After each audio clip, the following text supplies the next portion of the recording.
So what we are going to do is in the next few slides, we are going to be talking about some of the best practices that is not only, the security best practices that will also help you to a phishing, scam, or environments. So let's jump right into that one. And the first one is, of course, strong password. We don't need to talk a lot about the strong passwords. And of course, there are a lot of operational challenges with respect to managing strong passwords. So as you could see, the minimum 8 characters in 10 systems could be essentially, like you need to remember all of them. And if the best practice with respect to then there's going to be hundreds of passwords you need to remember and manage. So a lot of our customers, they ask us like if they could use some kind of a password management tools like LastPass or Google Wallet and other type of thing. So based on our experience and our analysis, definitely password management tool is a way to go if you are going to be managing multiple passwords to multiple systems. As long as you could securely store the master key for your wallet, like the password wallet, you should be good to go there. And then also a lot of these password management tools, they are more sophisticated. Even if you had to change the password, if there are requirements to change the password and stuff, some of those management tool automatically changes the password according to the requirements of the password minimum password requirement, and then stores that in your wallet. So the keys to the kingdom is with the password management tool. So you definitely want to make sure that it is protected properly, and then like you have some additional security mechanism to protect that password management tool. Second one, antivirus. A lot of people think that antivirus doesn't do a lot of, doesn't provide a lot of security. But what we could say is it at least provides you some basic security. So, some of the places that we've consulted, like ISP, then like people antivirus, and then they want to install, they install any software program that they want to, right? So what you need to do if you are an administrator, you want to make sure that this antivirus is enabled across the board on all the devices at all the time, right? So that's very important. So what we see is in the industry now, like there are a lot of centralized management, all the antivirus management tool that are being deployed, so that like from a single centralized window, you could see all the devices, whether they are being, they have the antivirus implemented and they are all on, and they have the up-to-date DAT and the DAT file and other things, right? So those are the advantages of using the centralized management system to make sure that it's deployed, antivirus is deployed across the board, it's kept up to date, and we have some kind of real-time monitoring and stuff. Next one, this is becoming a big deal now, a phishing, scam, or the spams that you are getting. So essentially, the purpose is the same. They want you to click on some URL and take you to some sites where it will download some kind of a malware into your system and to steal your data, or like get access to some of the passwords and stuff that you store on your devices and stuff. So the best practice with respect to emails is always directly go to the website that you want to access. Say, for example, if you are getting an email from your bank saying that your password needs to have everything on that link, just go directly to your Bank of America or Wells Fargo, whatever it is, and then like click on the forgot password, and then update the passwords, right? So that will be one simple precaution you can take, and then minimize a lot of this phishing based scams, right? And also keep a watchful eye. The reason being, so there are a lot of attachment that comes into your email, and if you open that attachment without properly scanning it, then it could potentially corrupt your laptops or your desktop and your devices. So you need to be extremely careful when you're opening the attachments. So most of the email providers do scan for viruses and other things on your attachment, but still you want to be extremely careful when you're downloading something and then trying to open that up.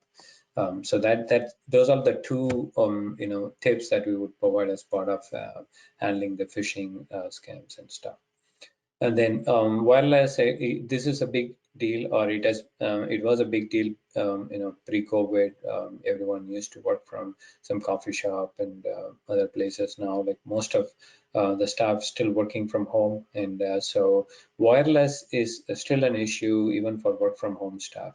So if the wireless is not protected properly, if your password is the default password provided by your ISP, then like people can still get into your router and like who are within the vicinity of accessing a wireless, right? And then be able to actually read the data or the packets that is being sent from your device to the internet and things. So definitely you want to make sure that you update the default password that comes with your wireless devices and also update the firmware. So the question arises, like, what do you do if you go to a coffee shop and stuff? Like, would you be able to, could you connect to the wireless and then do your stuff, right? So most of the places, we kind of, consult with.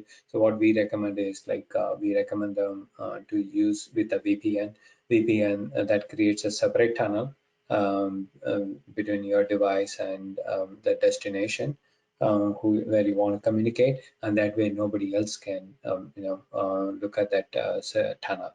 So they need to have it will be all encrypted traffic. Nobody else will be able to read it and stuff. So that is something you want to keep in mind as you're as the world is going more and more wireless. Mobile device security, this is a big deal now. Like, most of us have everything on our mobile device now, like starting from says, and then like if you're sharing this all the way to all your banking applications and stuff.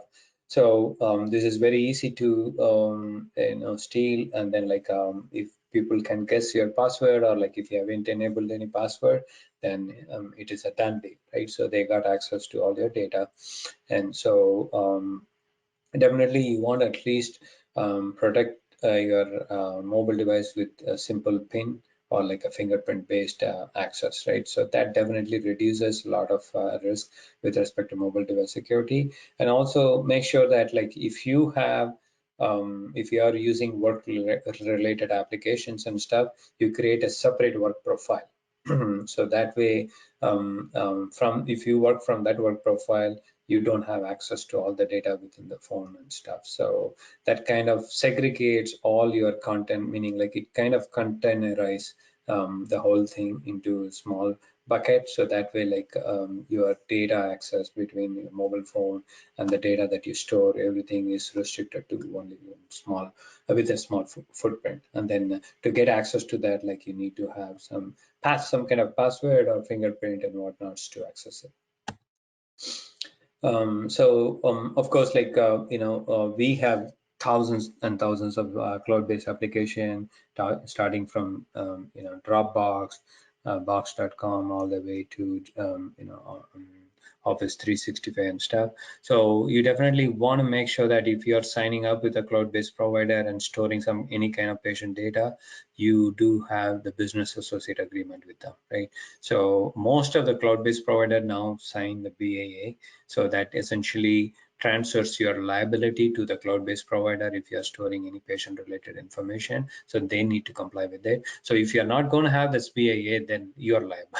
So if you're just going to have this BAA, then like whoever is providing the service to you is going to be liable for that. So of course, like archiving of images, the backups and everything are going to cloud these days. So make sure that you do have this BAA with them. That is number one. And number two, most of these cloud-based service providers, they provide you kind of the basic infrastructure to store the information. Still, it needs to be configured correctly. Say, for example, if you are using same username password to access this services, and then like if you're sharing this with multiple people, then you're not secure. Still you're not secure, right? So although like you might be storing everything on the cloud and stuff, so that's those are like some of the things that you need to keep in mind as you're switching most of the applications to cloud-based systems. And then social media, I don't think like I need to talk a lot about this one. So anytime you post any sensitive information, including those images, videos, you need to be extremely careful. So you need to have explicit written permission from the subject. If not, if you have any doubt, please don't post it. Then like you're gonna regret it later.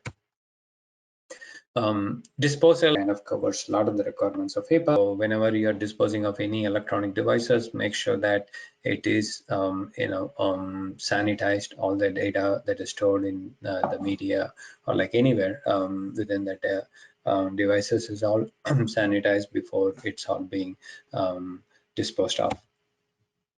And remote working, I think like again, we briefly touched on this one earlier. So make sure that you have good physical security, and then you use a VPN to connect to the network, and then also you have encryptions and other things. So one thing we are recommending to most of our customers now is to enable multi-factor authentication. Essentially, it is a two-way of getting authentication from the user before you let them access the system. A good recovery plan, not only your users, they connect to your EHR system, they provide the username, password, and then what happens is like they get some kind of a number to their phone or like their email, and then like they need to use that number to provide the second level of authentication, and then like they will be allowed access to the system. So this is kind of becoming a default in a lot of the sensitive applications. So if you are not implementing MFA for your sensitive application, please do consider that. If you are going to have MFA, it kind of covers a lot of the requirements of HIPAA, and also it is a good security practice. And then physical access, I think like most of you should understand, like, like you need to have privacy screen wherever there is a lot of traffic, and then like you need to maintain some kind of a visitor logs and whatnots to make sure that, one, not only meeting the requirement and also being able to track who visited your office, and if, let's say, for your phone is missing and stuff, so you should be able to at least go back to the visitor log and figure out. And then this is the business continuity. We cannot, emphasize this more, especially, with the heat wave and other things that are going on. So fire, hurricane, whatnots, like natural disaster could happen anytime, anywhere. So you want to have proper backup, especially offsite backup. And you should have a good recovery plan, not only good recovery plan in paper, you should have tested that one out, validated that plan, make sure that that works in case of emergency. For more information, click on the link below or visit databrackets.com.